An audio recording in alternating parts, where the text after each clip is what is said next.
DV live radio, आपकी आवाज। खबरें आज की। नमस्कार, मैं हूं समीर आत्मज मिश्र। केंद्र सरकार का बड़ा फैसला, देश में होगी जातिगत जनगणना। कैबिनेट की बैठक में हुआ फैसला। Caste enumeration should be included in the forthcoming census. विपक्ष ने कहा, हमारे एजेंडे को लागू कर रही है सरकार। हम लोगों की ताकत देखिए, समाजवादियों की ताकत देखिए कि इनको हमारे ही एजेंडे पर जो है काम करना पड़ रहा है। अहमदाबाद में कथित अवैध बांग्लादेशी आबादी में ध्वस्तीकरण की कार्रवाई। पुलिस चौकी में बंद कर दे छे, हमें लोगो बंगाली पण नथी, हमारे पास बद्धा पुरावो छे। हमारे को धोखा कर रहा है हमारे साथ। तमें इंसाफ अपाओ हमें लोगों ने कि हमने कहीं घर वर मरे साहब जी का हम क्या करेंगे?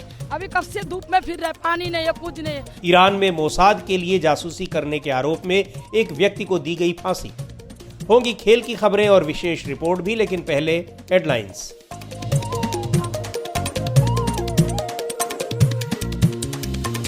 हेडलाइंस के साथ मैं हूं अतुल सिन्हा। बिहार के वोटरों को लुभाने के लिए मोदी सरकार का बड़ा दांव, जातिगत जनगणना कराने पर कैबिनेट ने लगाई मुहर। मूल जनगणना के साथ ही कराई जाएगी जातिगत जनगणना। पीएम मोदी ने रद्द किया रूस का दौरा। 9 मई को विजय दिवस परेड में नहीं होंगे शामिल, उनकी जगह जा सकते हैं रक्षा मंत्री राजनाथ सिंह। राहुल गांधी ने कानपुर जाकर पहलगाम में मारे गए शुभम के परिवार से की मुलाकात। प्रियंका से भी कराई बात, कहा आतंकवादियों को किसी भी हाल में मिलेगी कड़ी से कड़ी सजा। पाकिस्तान ने इंटरनेशनल सीमा पर खाली की चौकियां, पाकिस्तानी झंडे भी हटाए। केंद्र ने पूर्व रॉ चीफ को बनाया राष्ट्रीय सुरक्षा सलाहकार बोर्ड का चेयरमैन। और पाकिस्तान ने संयुक्त राष्ट्र सुरक्षा परिषद के बयान से हटवाया टीआरएफ का नाम। विदेश मंत्री इशाक डार ने संसद में माना, इस आतंकी संगठन ने ली थी पहलगाम हमले की जिम्मेदारी। उधर टीआरएफ भी अपने बयान से पलटा, कहा उसकी वेबसाइट हैक की गई। डीवी लाइव रेडियो पर आप सुन रहे हैं खबरें आज की। केंद्र सरकार ने देश में जातिगत जनगणना कराने का ऐलान कर दिया है। सरकार ने कहा है कि यह जनगणना मूल जनगणना के साथ ही कराई जाएगी। प्रधानमंत्री नरेंद्र मोदी की अध्यक्षता में आज हुई कैबिनेट की बैठक में यह फैसला लिया गया। इससे पहले सुरक्षा मामलों की कैबिनेट कमेटी की बैठक भी हुई थी। विपक्षी दल लगातार इसकी मांग कर रहे थे। एक रिपोर्ट के साथ हैं अंशिता। जम्मू कश्मीर के पहलगाम में हुए आतंकी हमले के एक हफ्ते बाद कल शाम से ही जिस तरह बैठकों का दौर चल रहा था, उसे देखते हुए माना जा रहा था कि सरकार इसे लेकर कोई बड़ा फैसला करेगी। आज सुबह भी सुरक्षा मामलों की कैबिनेट कमेटी के अलावा cabinet committee on political affairs यानी सीसीपीए की भी बैठक हुई और फिर कैबिनेट की बैठक हुई। लेकिन इस बैठक में जो सबसे बड़ा फैसला लिया गया वो ये कि आगामी जनगणना में जातिगत जनगणना को भी शामिल किया जाएगा। केंद्रीय मंत्री अश्विनी वैष्णव ने मीडिया को ये जानकारी दी। Under the leadership of our prime minister Shri Narendra Modi ji, the cabinet committee of political affairs has decided today, that is 30th April 2025। Ashwini Vaishnaw कह रहे थे कि कांग्रेस ने हमेशा ही जातिगत जनगणना का विरोध किया है। आजादी के बाद हुई जनगणनाओं में कभी भी जाति को शामिल नहीं किया गया। साल 2010 में तत्कालीन प्रधानमंत्री मनमोहन सिंह ने लोकसभा को आश्वासन दिया था कि कैबिनेट में जातिगत जनगणना के मुद्दे पर विचार किया जाएगा। ज्यादातर राजनीतिक दलों ने जातिगत जनगणना की सिफारिश की थी। इसके बावजूद कांग्रेस सरकार ने जातिगत जनगणना के बजाय जातियों का सर्वे करवाने का फैसला लिया। कांग्रेस पार्टी और इंडिया गठबंधन के दूसरे दल लंबे समय से देश में जाति जनगणना की मांग कर रहे थे ताकि देश के संसाधनों का समान वितरण सुनिश्चित किया जा सके। 2024 के लोकसभा चुनाव में भी ये मुद्दा काफी जोर शोर से उठाकर खासकर कांग्रेस नेता राहुल गांधी इसे लेकर काफी मुखर रहे। सरकार के इस फैसले के बाद कांग्रेस पार्टी ने कहा कि देर से ही सही लेकिन सही फैसला लिया गया है। पार्टी नेता जयराम रमेश का कहना है कि इसी साल 9 अप्रैल को अहमदाबाद में हुए कांग्रेस सम्मेलन में जो प्रस्ताव पास किए गए उनमें भी जाति जनगणना की बात प्रमुखता से की गई है। हालांकि पहलगाम में हुए आतंकी हमले के बाद देश में चल रहे शोक और गुस्से के माहौल में इस तरह के राजनीतिक फैसले को लेकर जयराम रमेश ने बीजेपी और सरकार पर सवाल भी उठाए हैं। आज इस स्थिति में निशाना एक ही होना चाहिए, आतंकवादियों के खिलाफ हमें लड़ना चाहिए, पाकिस्तान को सही जवाब देना चाहिए। खामखा वो कांग्रेस पार्टी को निशाना बने रहे हैं। देखिए, पहले से हमने कहा है 22 तारीख से हम कह रहे हैं, 22 की रात को हमने सर्वदलीय बैठक की मांग की। 2 दिन बाद सर्वदलीय बैठक हुई, प्रधानमंत्री मौजूद नहीं थे। ठीक है, हम गए, खड़गे जी गए, राहुल जी गए। 24 तारीख को ही CWC का एक प्रस्ताव पारित किया गया। हमने कहा ये सबसे बड़ा संवेदनशील समय है देश के सामने। ये क्रूर आतंकवाद जो हमले हुए हैं पहलगाम में, इसके सूत्रधार पाकिस्तान है। इसको जवाब देना हमारा फर्ज बनता है और कांग्रेस पार्टी सरकार के साथ है। वहीं राष्ट्रीय जनता दल यानी आरजेडी के नेता और बिहार के पूर्व उप मुख्यमंत्री तेजस्वी यादव ने कहा है कि जाति जनगणना का मोदी सरकार पहले विरोध कर रही थी, लेकिन अब हमारे ही एजेंडे पर चल रही है। देखिए, ये हम लोगों की 30 वर्ष पुरानी मांग रही है और ये हमारे पुरखों की जीत है, समाजवादियों की जीत है, लालू जी की जीत है। हम पूरे बिहार के सभी दल के लोगों को लेकर के प्रधानमंत्री जी से मिलने गए थे, तब प्रधानमंत्री जी ने मना कर दिया था। पार्लियामेंट में इनके कई केंद्र मंत्रियों ने मना किया, लेकिन आज हम लोगों की ताकत देखिए, समाजवादियों की ताकत देखिए कि इनको हमारे ही एजेंडे पर जो है काम करना पड़ रहा है। पहलगाम हमले के बाद दूसरी बार CCS की बैठक भी हुई। कांग्रेस पार्टी ने इस मुद्दे पर चर्चा के लिए संसद का विशेष सत्र बुलाने की मांग की है, जिसका कई और दलों ने समर्थन किया है, लेकिन सरकार की ओर से अब तक इस पर कोई जवाब नहीं आया है। DV लाइव रेडियो के लिए मैं अंशिता। जातिगत जनगणना कराने का सरकार का फैसला। प्रधानमंत्री मोदी ने बुधवार को एक के बाद एक 5 बड़ी बैठकें की, जिनमें CCS, CCPA, CCEA समेत केंद्रीय सचिवों की भी बैठक शामिल रही। इसके अलावा प्रधानमंत्री ने रक्षा मंत्री, विदेश मंत्री और गृह मंत्री के साथ अलग से भी बैठक की। पहलगाम में हुए आतंकी हमले के बाद 23 अप्रैल को CCS की पहली बैठक की गई थी और इस बीच सरकार ने राष्ट्रीय सुरक्षा सलाहकार बोर्ड का पुनर्गठन करने का भी फैसला किया है। पूर्व रॉ प्रमुख आलोक जोशी को इस बोर्ड का अध्यक्ष नियुक्त किया गया है। 7 सदस्यीय बोर्ड में सेना के रिटायर्ड अफसरों के अलावा पुलिस सेवा और विदेश सेवा के रिटायर्ड अफसरों को शामिल किया गया है। साल 2018 के बाद राष्ट्रीय सुरक्षा सलाहकार बोर्ड में पहली बार बदलाव किया गया है। पहलगाम हमले के बाद इस बदलाव को काफी अहम माना जा रहा है। इधर भारत और पाकिस्तान के बीच जारी तनाव के बीच खबर आई है कि भारत की संभावित सैन्य कार्रवाई से निपटने के लिए पाकिस्तान खुद को तैयार कर रहा है। खबरों के मुताबिक पाकिस्तानी नौसेना के लड़ाकू जहाज़ों और पनडुब्बियों को उनके निर्धारित बंदरगाहों पर तैनात कर दिया गया है ताकि भारत की संभावित गतिविधि से निपटा जा सके। इसके अलावा पाकिस्तानी वायुसेना ने उड़ान संचालन में 50% से ज़्यादा की कमी की है और केवल ज़रूरी अभियान ही चलाए जा रहे हैं ताकि एयर स्पेस में कोई भ्रम की स्थिति न बने। और इस बीच जम्मू कश्मीर में पर्यटकों का आना जाना तो शुरू हो गया है, लेकिन हमले का असर साफ दिख रहा है। राज्य सरकार ने एहतियात के तौर पर कई पर्यटन स्थलों को बंद भी कर दिया है। DV लाइव संवाददाता आंचल ने श्रीनगर की डल झील में कुछ लोगों से बात की और ये जानने की कोशिश की कि आतंकी हमले के बाद पर्यटन पर कितना असर हुआ है। DV लाइव की टीम इस वक्त मौजूद है श्रीनगर की डल लेक पर। वाकई में काफी ज्यादा खूबसूरत नजारा है, काफी सारी आपको शिकारा दिखाई दे रही होंगी। और मैं आपको बता दूं कि डल लेक बहुत ज्यादा फेमस है शिकारा के लिए और खासकर जो बोट हाउस है उनके लिए। और ये जो नजारा है काफी मनमोहक नजारा देखने को मिल रहा है। लेकिन आप देख सकते हैं कि किनारे पर कितने सारे जो है शिकारा खड़े हुए हैं। ऐसे में सवाल खड़े होते हैं कि आखिर ये शिकारा इस टाइम में खड़े क्यों है। तो हमने यहाँ पे जो लोग हैं, जो शिकारा के ऑनर है, उनसे बात करने की कोशिश की, लेकिन उन्होंने काफी नाराजगी जाहिर की है। उन्होंने ये बताया है कि वो काफी नाराज है यहाँ की व्यवस्था को लेकर, इसलिए वो मना भी कर रहे हैं बात करने के लिए। लेकिन क्यों नाराज हैं यहाँ शिकारा के जो ऑनर हैं? तो यहाँ पर हालात एकदम अचानक बिगड़ गए हैं। आप देखो, यहाँ से जो पहलगाम है, बैसन वैली है, वो तकरीबन 100 किलोमीटर यहाँ से दूर है। अब देखिए अटैक कहाँ पर हो गया और असर कहाँ पड़ गया। ये असर सिर्फ इस डल पे नहीं, हमारे घरों में जो डल वाले बेचारे, इनका जो रोजी रोटी है सिर्फ ये है। आप देखिए, कोई भी यहाँ पर शिकारा है जो जिसमें कहीं टूरिस्ट है, यहाँ पर लोग बहुत ज्यादा परेशान हैं। वजह क्या है? अगर एक बंदा गलत कर रहा है तो पूरे, अभी आप देखिए 48 पिकनिक स्पॉट्स आपने सीज कर दिए। इसका मतलब क्या है? कोई मतलब है ही नहीं इसका। क्यों किया है, किस लिए किया है? इससे यहाँ आप देखिए, आप किसी से भी आप बात करना चाहिए, कोई नहीं कर रहा है। हमारे कश्मीर को आपने एक जहन्नम का ये नजारा बना दिया, जन्नत को जहन्नम बना दिया। वजह क्या, किस लिए कर रहे हो? जब आपको यहाँ पत्थरबाजी नहीं हो रही है, अब बंदूक नहीं है, क्रैकडाउन नहीं है, सर्चिंग नहीं है, तो फिर क्यों बना रहे हो उसको? हमें क्यों बर्बाद कर रहे हो? हम हमारी जिंदगी, हमारे बच्चों को इस जिंदगी से क्यों खिलवाड़ हो रहा है? ये हमला जो हुआ है पहलगांव, ऐसा नहीं है कि पहली बार हुआ, इससे पहले भी इस तरीके के कई हमले सामने आते रहे हैं। तो उसके बाद जब वो हालात थे, पहले की बात की जाए और अब की बात की जाए, तो क्या अंतर देखने को मिल रहा है? आप खुद एक जर्नलिस्ट है, आप एक नेशनल न्यूज चैनल चला रहे हैं। आप देखिए, आज से 10 साल पहले, 15 साल पहले, 20 साल पहले जो भी ऐसे अटैक होते थे, तो कोई घरों से नहीं निकलता कश्मीरी, सब अपनी जगह बैठते नहीं, बस सहम के बैठते थे। आज जब आप देखिए 90s का इनकाउंटर और आज का ये देखिए, 19 में जो ऐसे अटैक्स होते थे उसमें कोई कश्मीरी निकलता था। अब आज देखिए, कल यहाँ हो गया तो पूरा कश्मीर उमड़ आया। नहीं, ये ठीक नहीं है।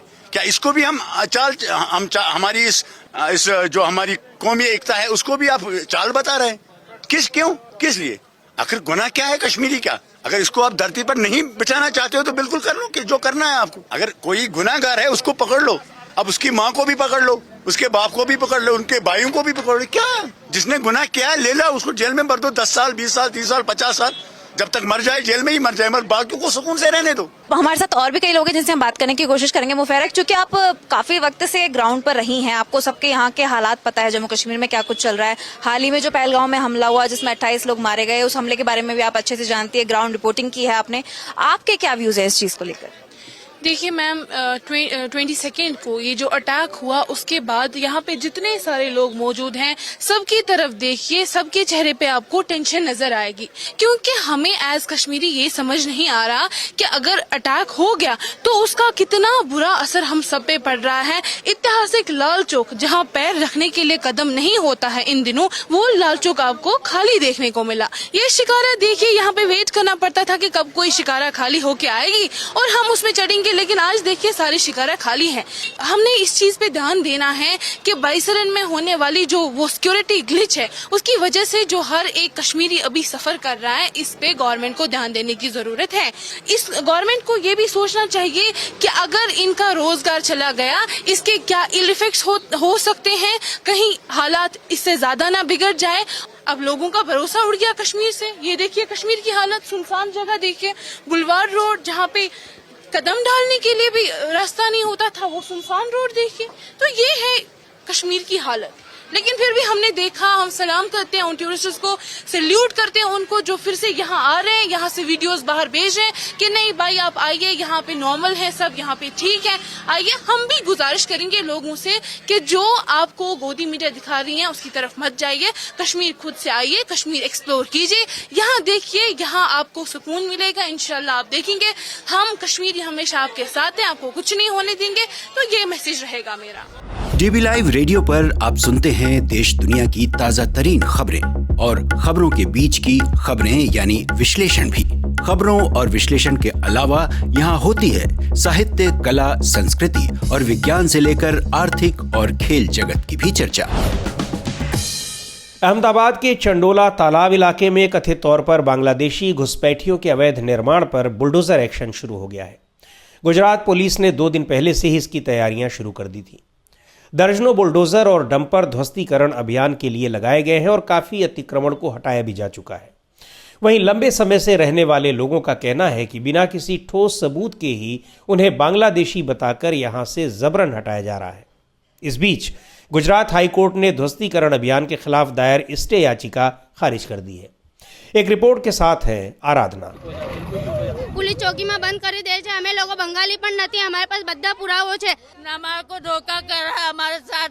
तमें इंसाफ अपाओ हमें लोगों ने कि हमने कहीं घर वर मरे साहब जी का हम क्या करेंगे? अभी कब से धूप में फिर रहे, पानी नहीं है, कुछ नहीं है। अहमदाबाद के चंडोला इलाके के ये वो लोग हैं जिन्हें बांग्लादेशी बताया जा रहा है और इनके आशियाने तोड़े जा रहे हैं। अहमदाबाद नगर निगम ने यहाँ बड़े पैमाने पर ध्वस्तीकरण अभियान चलाया है। किसी भी अप्रिय घटना को रोकने के लिए अहमदाबाद क्राइम ब्रांच ने इस इलाके में पैदल गश्त भी शुरू कर दी है। अहमदाबाद के पुलिस कमिश्नर जीएस मलिक बताते हैं कि अहमदाबाद नगर निगम ने सियासत नगर बंगालवास में घरों का सर्वे किया था, जिसमें पाया गया कि उनमें से कुछ घर तालाब में मिट्टी डालकर बनाए गए हैं। तालाब में इनफैक्ट सुप्रीम कोर्ट की भी डायरेक्शन है कि कोई इलीगल बांधकाम हो नहीं सकता। तो यहाँ देखो तो काफी इलीगल बांधकाम किया हुआ है। यहाँ इलीगल जो माइग्रेंट जो बांग्लादेशी हैं जो इलीगल क्रॉस करके आते हैं वो काफ़ी संख्या में यहाँ पे रहते थे। तो उनको भी पुलिस ने डिटेन करने की कार्रवाई की है। देखिए, इंडियन रेजिडेंस प्रूव होने के बाद उनको छोड़ दिया गया है, और जो बांग्लादेशी है उन्हीं को डिटेन किया गया है अभी। पहलगाम हमले के बाद केंद्रीय गृह मंत्री अमित शाह ने शुक्रवार को सभी राज्य सरकारों को विदेशी नागरिकों की पहचान करने और उन्हें वापस भेजने का निर्देश दिया था। इसके बाद ही गुजरात सरकार ने पुलिस की क्राइम ब्रांच को राज्य के बड़े शहरों और गांवों में अवैध रूप से रह रहे विदेशी नागरिकों को तुरंत हिरासत में लेने को कहा। बड़ी संख्या में लोगों को हिरासत में लिया भी गया है। चंडोला इलाके में इस आबादी को स्थानीय लोग मिनी बांग्लादेश कहते हैं, क्योंकि यहाँ ज्यादातर रहने वाले लोग या तो बांग्लादेश के हैं या फिर पश्चिम बंगाल के हैं। हालांकि उन लोगों का दावा है कि उन्हें बिना किसी ठोस सबूत के ही बांग्लादेशी बताया जा रहा है।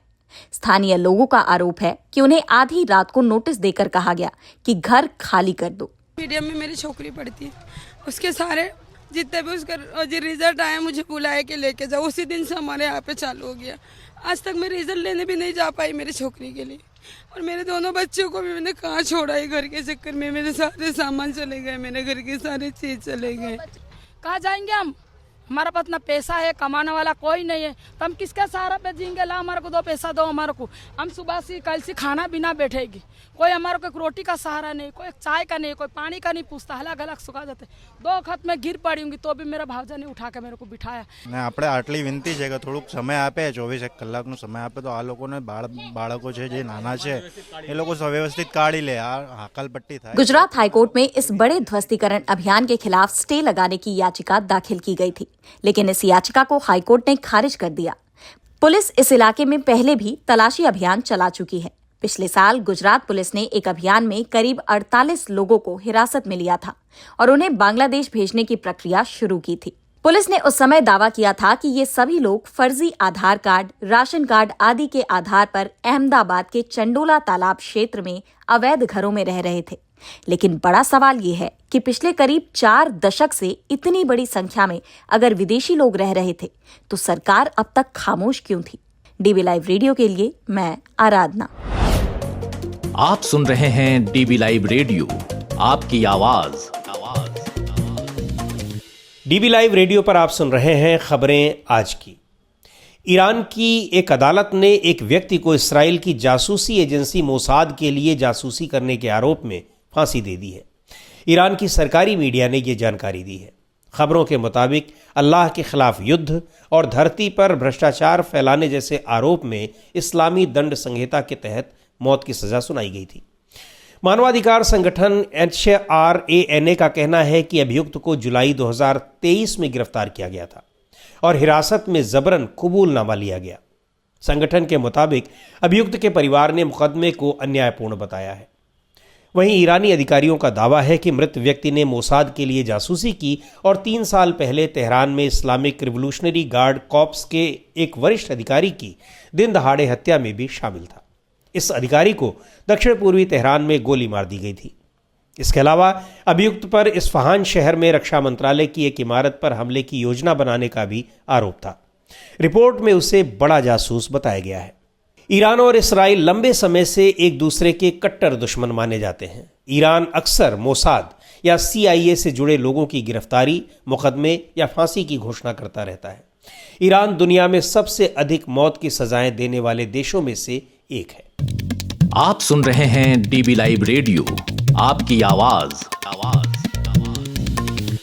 और अब वक्त हो चला है खेल की खबरों का। खेल की खबरों के साथ हैं यश त्रिवेदी।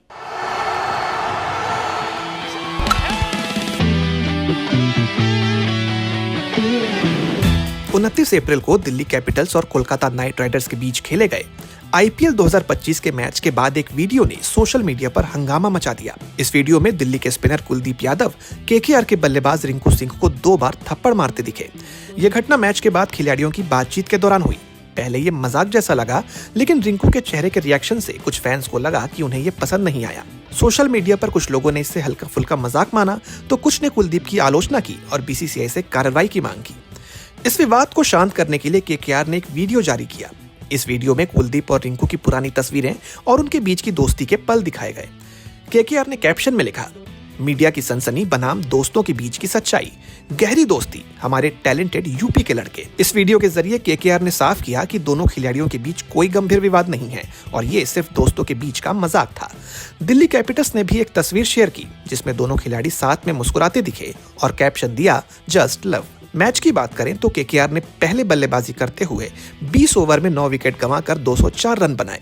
अंगकृष रघुवंशी ने 32 गेंदों में 44 रन और रिंकू सिंह ने 25 गेंदों में 36 रनों की उपयोगी पारी खेली। दिल्ली की ओर से मिशेल स्टार्क ने 3 विकेट लिए, जबकि अक्षर पटेल और विप्रज निगम ने 2-2 विकेट झटके। जवाब में दिल्ली की टीम 20 ओवर में 9 विकेट पर 190 रन ही बना सकी। फैफ डु प्लेसिस ने 45 गेंदों में 62 रन और अक्षर पटेल ने 23 गेंदों में 43 रन बनाए, लेकिन केकेआर के गेंदबाजों ने उन्हें जीत से दूर रखा।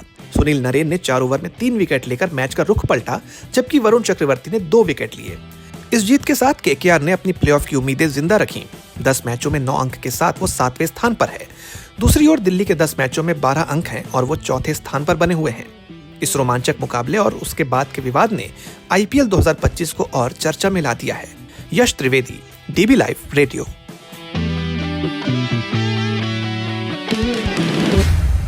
खेल की खबरें सुना रहे थे यश त्रिवेदी।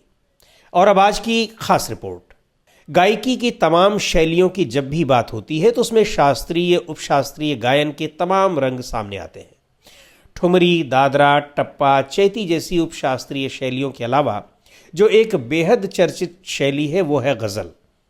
गजल के बारे में बता रहे हैं हमारे साथी अतुल सिन्हा। गजल लिखने और इसे कहने का अपना अंदाज है। पहले गीत और संगीत शाही महफिलों की शान हुआ करते थे और गजलें भी उन्हीं महफिलों का हिस्सा। लेकिन वक्त के साथ गजल का विस्तार हुआ और यह आम आदमी तक पहुंचने लगी। गजलों की शुरुआत 7वीं शताब्दी के अंत में अरब से मानी जाती है, जो बाद में फारसी और उर्दू में विकसित हुई। ये भारत की सरजमी पर आई 12वीं-13वीं सदी में और इसके जनक माने जाते हैं अमीर खुसरो। लेकिन अगर हिंदी गजल की बात होती है तो इसकी शुरुआत करने का श्रेय दुष्यंत कुमार को दिया जाता है। आजादी आंदोलन के दौरान और वामपंथी धारा ने गजलों को भी आंदोलनों का अहम हिस्सा बनाया। तमाम इनकलाबी मंचों पर ये गाए जाने लगे। फैज से लेकर फिराक तक, वामिक जौनपुरी से लेकर कैफी आजमी, शंकर शैलेंद्र तक की गजलें फिजा में गूंजने लगी। दुष्यंत तो इसके अगुआ थे ही। गजल को रूमानियत और मैखाने या विरह के दायरे से निकालकर इन शायरों ने मुल्क और आम आदमी से जोड़ा। ये तरक्की पसंद शायरों का दौर था। वैसे तो शायरों की फेहरिस्त बहुत लंबी है और तमाम गजल गायकों के लिए इनके शेर और गजलों के अपने अपने मायने हैं। जाहिर है गजलों का ये सफरनामा आगे नए नए अंदाज में चलता रहा। खासकर जब उन गजलों को सुरों में पिरोकर गायकों ने अलग अलग अंदाज में पेश करना शुरू किया तो इस विधा में 4 चांद लग गए। बड़े गुलाम अली खां से लेकर बेगम अख्तर तक और नए दौर में देखें तो सिनेमा के आने के बाद कुंदन लाल सहगल से लेकर तलत महमूद तक, हेमंत कुमार से लेकर मोहम्मद रफ़ी, मुकेश तथा तमाम गायकों तक और लता मंगेशकर, आशा भोंसले, सुमन कल्याणपुर से लेकर शमशाद बेगम तक। लेकिन ये फिल्मी गजलें थीं। गीतों की तरह इनका अंदाज उन फिल्मों के पात्रों और सिचुएशन के मुताबिक होता था। लेकिन सही अर्थों में गजल 70 के दशक में अपने लोकप्रिय अंदाज में सामने आया। पाकिस्तान में मेहंदी हसन, गुलाम अली, फरीदा खानम, इकबाल बानो, आबिदा परवीन जैसे कलाकारों ने गजल को एक मुकाम दिया तो भारत में जगजीत सिंह इसे आम लोगों की जुबान पर ले आए। गजल फिल्मी पर्दे से निकलकर अलग अलग एल्बमों और फिर कंसर्ट्स का हिस्सा बन गई। जगजीत सिंह ने गजलों में जितने प्रयोग किए और इसे परंपरागत शैली और परंपरागत वाद्यों से बाहर निकालकर जिस नए अंदाज में पेश करना शुरू किया, उससे गजलों की लोकप्रियता बढ़ने लगी। बाद में उस कतार में पंकज उधास, तलत अजीज, अनूप जलोटा भी आए, पिनाज मसानी भी आई और चित्रा सिंह तो जगजीत सिंह की हमसफर थी ही। भारत में उसी दौर में गुलाम अली और मेहंदी हसन समेत तमाम पाकिस्तानी गजल गायकों की लोकप्रियता बढ़ी। गजल उपशास्त्रीय गायन का एक अहम हिस्सा बन गया। अगर बेगम अख्तर को मल्लिकाए गजल कहा जाता था तो जगजीत सिंह गजल सम्राट बन गए। लेकिन गजलों का अपना व्याकरण है। इसे जगजीत सिंह ने कुछ यूं समझाया था। गजल में 4-5 शेर होते हैं और हर शेर जो है उसका मीटर सेम होता है, उसका छंद सेम होता है और सब्जेक्ट मैटर उसमें अलग अलग हो सकता है। पहले शेर को कहते हैं मतला और आखिरी शेर को, जिसमें शायर अपना पेन नेम का इस्तेमाल करता है, तखल्लुस जिसको कहते हैं, वो होता है मक्ता।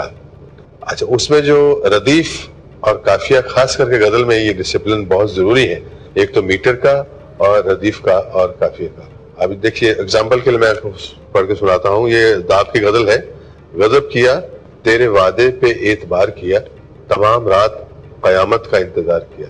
तो इस शेर में जो मीटर है वो है गजब किया तेरे वादे पे एतबार किया, गजब किया तेरे वादे पे एतबार किया, तमाम रात कयामत का इंतजार किया।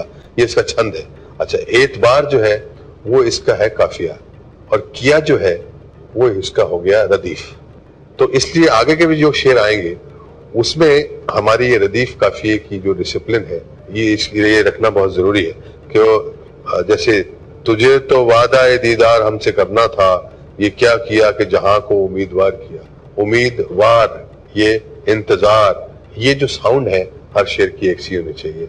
तो ये गजल का डिसिप्लिन होता है। बेशक जगजीत सिंह के जाने के बाद गजल गायकी में एक ठहराव तो आया ही, लेकिन अब भी गजलकारों की फेहरिस्त बहुत लंबी है। संगीत के नए दौर और नए प्रयोगों ने गजलों के लिए एक चुनौती भी खड़ी की है। फिर भी कुछ सालों से नई पीढ़ी में इसे लोकप्रिय बनाने की कोशिशें बदस्तूर जारी है। डीबी लाइव रेडियो के लिए मैं अतुल सिन्हा। इस कार्यक्रम को अब यहीं समाप्त करते हैं। बने रहिए डीबी लाइव रेडियो के साथ। हर रोज सुनिए दिन भर की खबरों और विश्लेषण का हमारा ये प्रोग्राम खबरें आज की। अब दीजिए इजाजत। नमस्कार।